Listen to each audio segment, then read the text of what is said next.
we always talk about all this cool military tech, right? Like the new aircraft and missiles and all that. But what we don't always think about is how the Army actually makes sure that all that stuff, really works. Yeah. And that's, safe for the soldiers who have to use it in combat. Right, exactly. And that's what we're going to look at today, right? How the Army is changing, how they test and evaluate all their new aviation and missile technologies. Exactly.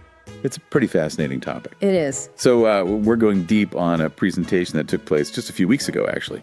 March 26th, to be exact. Yeah, at the Association of the United States Army's Global Force Symposium and Exhibition, which is a mouthful. It is. It's a huge event every year. It is. It's held in Huntsville at the Von Braun Center. Yep, that's right.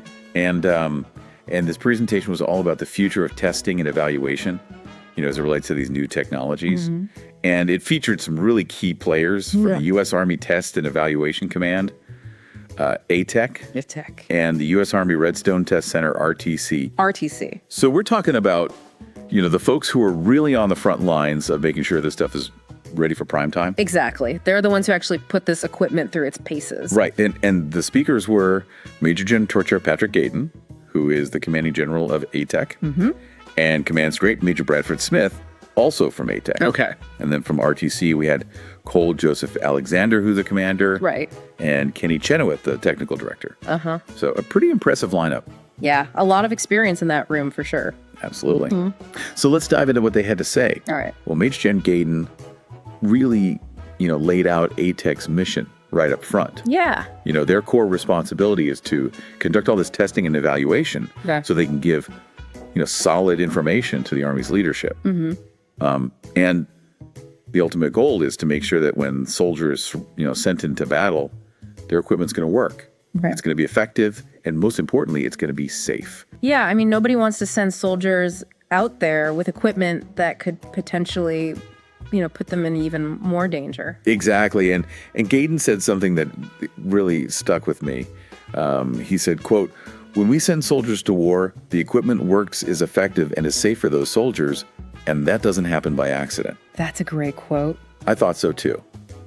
It really drives home the point that this isn't just some, bureaucratic process. Right. This is about people's lives. Absolutely. And so ATEC, they report directly to the Vice Chief of Staff of the Army. Okay. But they also work very closely with Army Futures Command, which was set up a few years ago in 2018 to really push forward the Army's modernization efforts. And ATEC, they directly support those modernization priorities. Right. So if you've got like different groups all wanting to use the same testing ranges at the same time, which happens. Right, it happens, then Army Futures Command is the one that says, okay, this is the priority. We got to make sure this gets tested first.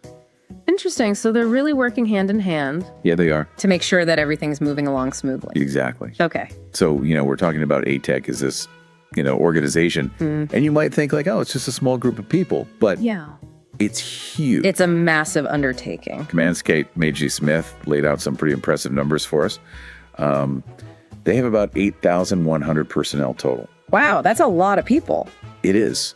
And that's a mix of, active duty soldiers, DA, civilians, and contractors. Right, the whole gamut of expertise. And they conduct something like 2,300 tests every single year. 2,300 tests a year. That's incredible. That's a lot of testing. It is. And to do all that testing, you need a lot of space. Yeah, I was just thinking that. Where do they do all this testing? Well, Smith said they use about 5.5 million acres of land for testing. 5.5 million acres? To put that in perspective, he said that's roughly the size of New Jersey. Wow. And it represents about a third of all the land that the Army owns. That's a huge amount of land. It is so, they've got the personnel, they've got the resources, they've got the space to really, do this testing the right way. It sounds like it. Absolutely. So let's shift gears a little bit and talk about RTC, the Redstone Test Center. Okay. Now, their role is evolving a bit too. They're really focusing more and more on these next generation systems. While they still test existing systems, they call them legacy systems. Legacy systems. They're really putting a lot of emphasis on figuring out how to test these new super advanced capabilities. Yeah, because those new systems are so complex, right? They are. You can't just test them the same way you tested things, 20 years ago. Exactly. So they're having to adapt their expertise and their facilities to make sure they can handle all the intricacies of these new technologies. So how are they doing that? Well, it's interesting because RTC actually has a pretty unique business model. Oh, really? What's that?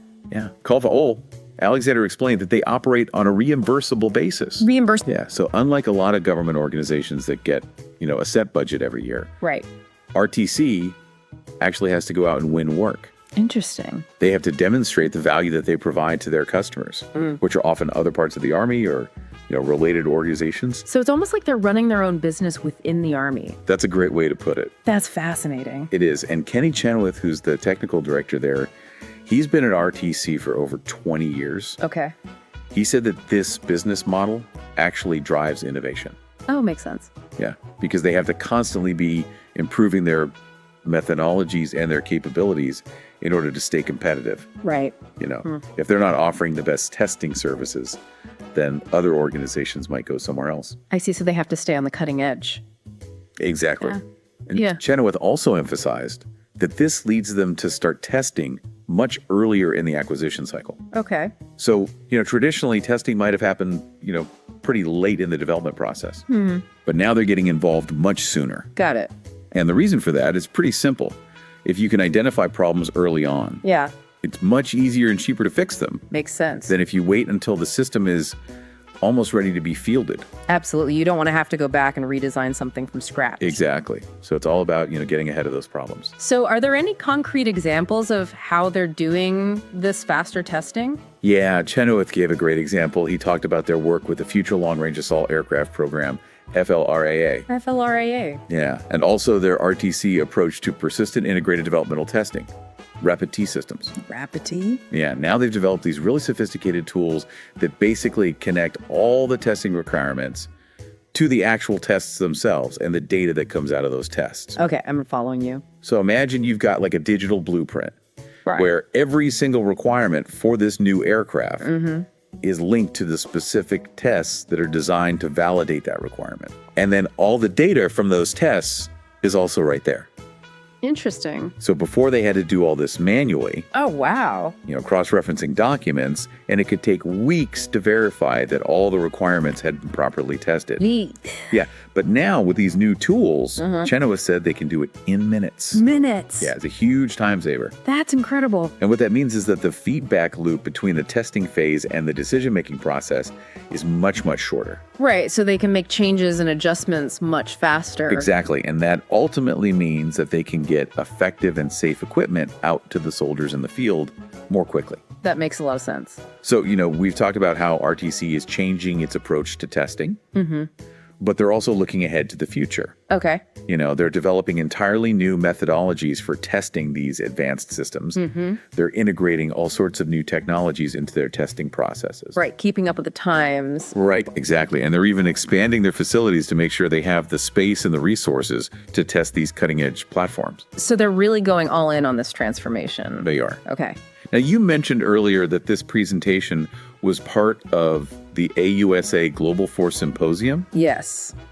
And for folks who might not be familiar with that event, it's basically an annual gathering in Huntsville that brings together military leaders, people from the defense industry, and academics. All right, so kind of like a big brainstorming session.